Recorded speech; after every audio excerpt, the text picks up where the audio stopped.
दोस्तों, G20 summit यानी सम्मेलन जिसका रंगारंग कार्यक्रम और प्रस्तुति साहिब की तरफ से की गई थी। ऐसा दावा तो ऐसे ही किया गया कि साहिब की तरफ से की गई है। आप गोदी मीडिया को देखेंगे तो ऐसे ही लगेगा जैसे साहिब ने अपनी जेब अपने बटुए से पैसा निकालकर उसको उड़ाया हो।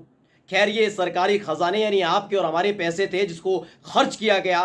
चांदी के बर्तनों में विदेशी मेहमानों को खाना खिलाया गया, जबकि वो सादा बर्तनों में भी खिलाया जा सकता था। लेकिन साहिब ने अपने मौज के लिए ये सब किया। ये सब जानते हैं किसके अपने चेहरा चमकाने के लिए ये सब किया गया, क्योंकि तकरीबन 7 से 8 महीने बाद इसी देश के अंदर लोकसभा चुनाव होने जा रहे हैं।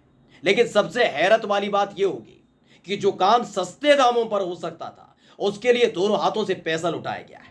वजह साफ है कि 7 महीने बाद जब लोकसभा चुनाव होने जाएगा तो साहेब और साहेब की पार्टी क्या जनता को मुंह दिखा पाएगी, कैसे बता पाएगी कि उन्होंने दुनिया को अपने कदमों पर ला दिया, कैसे बताएंगे क्या क्या विकास किया। इस बार तो सर्जिकल स्ट्राइक भी नहीं हुआ, इस बार तो हिंदू मुस्लिम भी सही तरीके से नहीं कर पाए, बल्कि मणिपुर उनके गले की फांस बन चुका है। हरियाणा के नूह और मेवात में उनके चेहरे पर पड़ी शराफत की चादर हट चुकी है। ऐसे में कोई ना कोई हथकंडा चलना था और वो हथकंडा चला गया सरकारी खजाने को लूटने से लेकर। नमस्कार, मैं हूं प्रज्वल गौतम और आप देख रहे हैं द कंटा।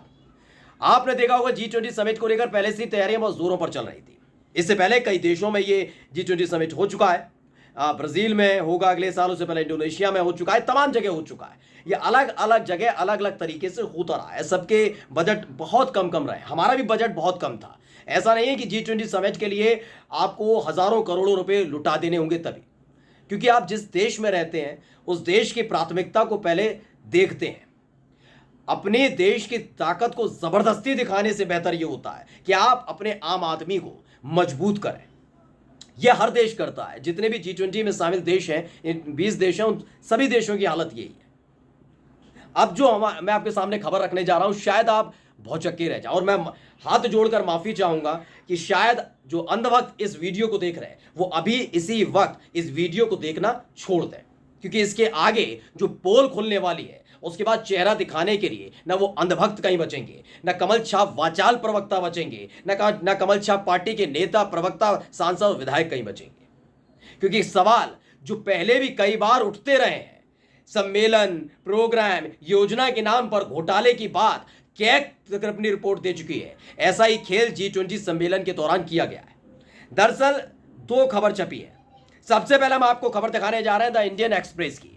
ये द इंडियन एक्सप्रेस का जो हेडिंग है ये 2 फरवरी 2023 की है, यानी इसी साल 2 फरवरी को एक खबर द इंडियन एक्सप्रेस ने छापी थी, जिसमें दावा किया गया था केंद्र सरकार की तरफ से यूनियन बजट को लेकर। यूनियन बजट जो उस समय आया था, आपको याद होगा कि हर साल 1 फरवरी को बजट आता हमारे देश में। 1 फरवरी को जो बजट आया था और दूसरे दिन ये खबर छापी गई थी द इंडियन एक्सप्रेस में फाइनेंशियल पेज पर जाकर। उसमें यह बताया गया था यूनियन बजट 2023 990 करोड़ एलोकेट किए गए हैं G20 प्रेसिडेंसी के लिए। यानी जो कार्यक्रम होने जा रहा है 990 करोड़ है, तकरीबन 1000 करोड़ रुपए मान लीजिए। 1000 करोड़ रुपए में ये पूरा प्रोग्राम होना था। इस प्रोग्राम से भी आगे की कई चीजें होती हैं, क्योंकि आपके पास 1 साल तक इसकी अध्यक्षता रहती है। आपको बता दें कि G20 की अध्यक्षता हमारे पास अगले 1 साल तक रहने वाली है। उसके बाद ब्राजील के पास चली जाएगी और वहां पर फिर G20 का ऐसा ही सम्मेलन होने जा रहा है।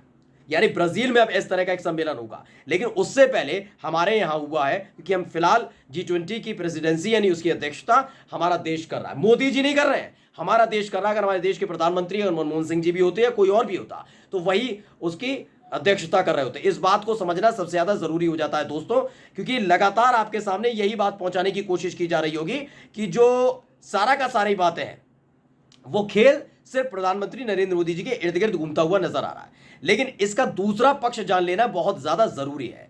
दूसरा पक्ष क्या है कि अगली ही खबर अब आपको दिखाएंगे द इंडियन एक्सप्रेस की। यानी 2 फरवरी इसी साल 2023 जब 1 फरवरी को आया था बजट, उसके दौरान 990 करोड़ रुपए एलोकेट किए गए थे। यानी 990 करोड़ रुपए में यह पूरा का पूरा प्रोग्राम होना था। हुआ कितने में वो बता देते हैं। दरअसल 7 सितंबर 2023 को इसी द इंडियन एक्सप्रेस ने अपने फाइनेंशियल पेज पर इसी तरह की एक खबर छापी जो G20 समिट से जुड़ी हुई थी। इसमें लिखा है G20 India summit over ₹4100 crore spent on Delhi for G20 where and by whom। ये आप देखिए, जिस पर तकरीबन 1000 करोड़ रुपए खर्च होने थे उस पर 3100 करोड़ रुपए और उड़ा दिए गए, यानी कुल मिलाकर 4100 करोड़ रुपए उड़ा दिए गए। अब आप तो ये समझ लिए होंगे कि भाई ये पैसा साहिब की जेब से तो नहीं आया होगा, ये बीजेपी के खाते से तो नहीं आया होगा, आया कहां से? ये आपका और हमारा पैसा है।